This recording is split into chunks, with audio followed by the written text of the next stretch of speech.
Return to a fractured empire. She thought she understood power. She thought strength meant control, domination, superiority. But Earth had changed her. And now she was going home. The royal flagship pierced through the violet skies of her homeworld.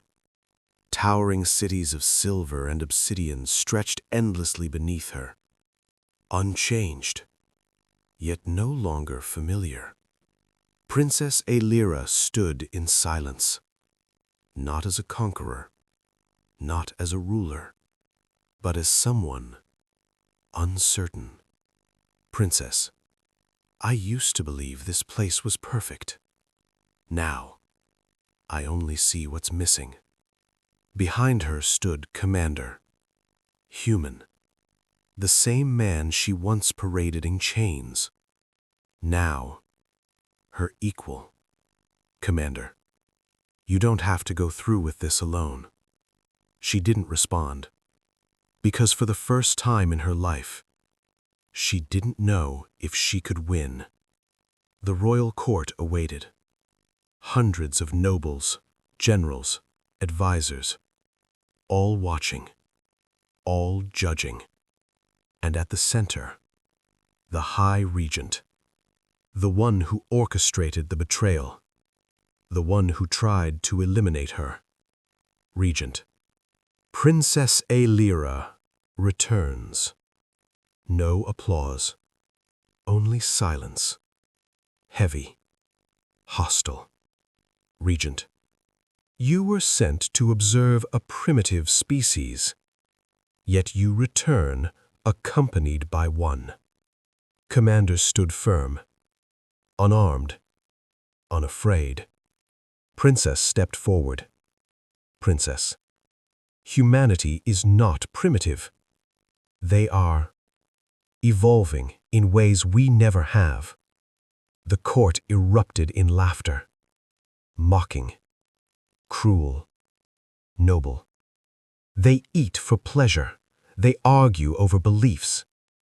They live chaotic, inefficient lives. Princess, they feel. That word silenced everything.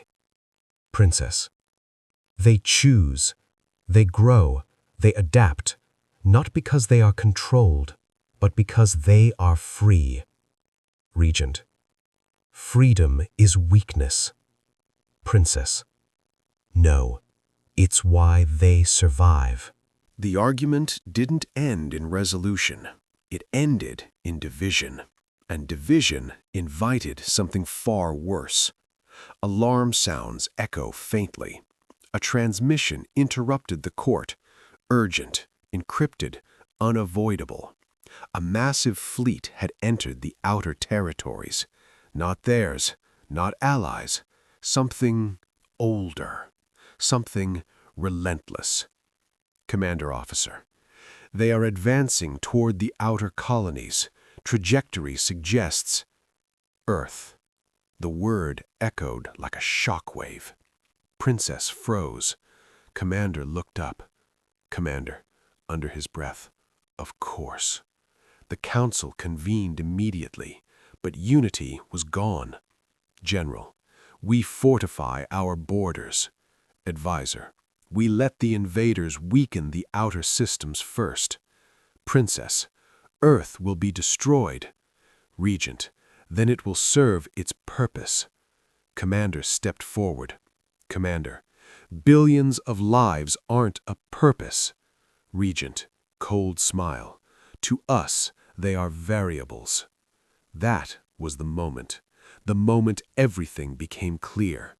Princess looked around the room, at her people, at their indifference, their logic, their emptiness, and she realized she no longer belonged here.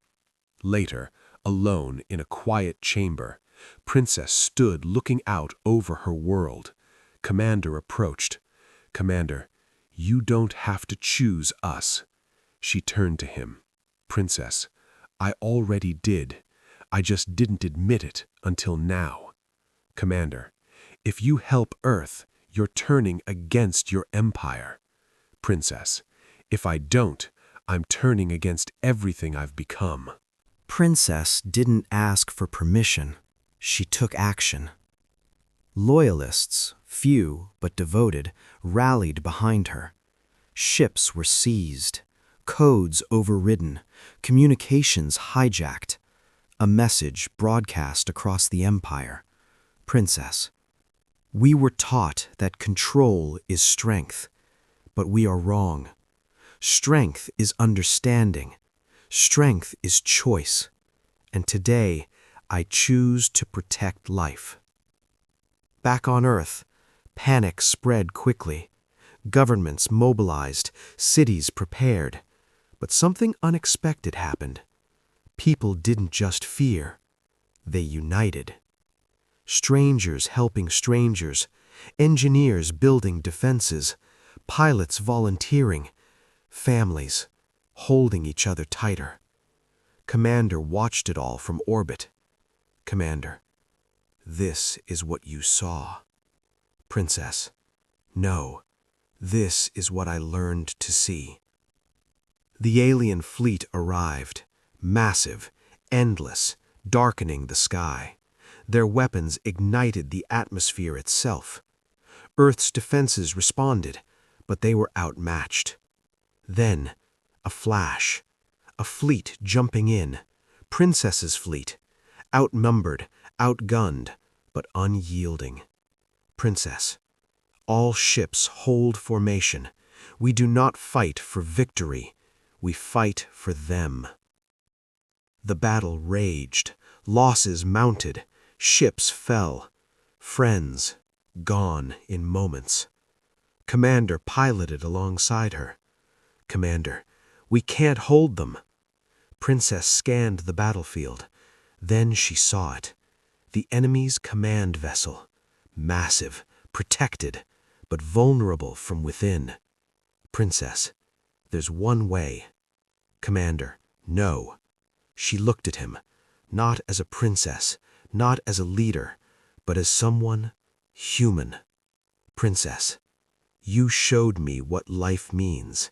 Let me protect it. Her ship broke formation, accelerating, alone. Enemy fire closed in, systems failing, hull collapsing, but she didn't stop. Princess, to my people and to Earth, we are not defined by where we come from, but by what we choose to protect. Her ship entered the command vessel. Light, silence, then a burst, brilliant, blinding. The enemy fleet stopped, disabled, drifting. The battle over. Earth survived, against all odds. Commander stood watching the sky, quiet, still. Commander, you were right. They are stronger than we thought. And so were you. In time, stories spread of the alien princess who chose humanity, of the empire that began to question itself, of a universe slowly changing, not through conquest, but through understanding. In a universe ruled by power, she discovered something greater, not strength, not dominance, but connection. Because the truth is, the greatest force in existence isn't fear, isn't control. It's the ability to understand someone different from you and choose to stand beside them.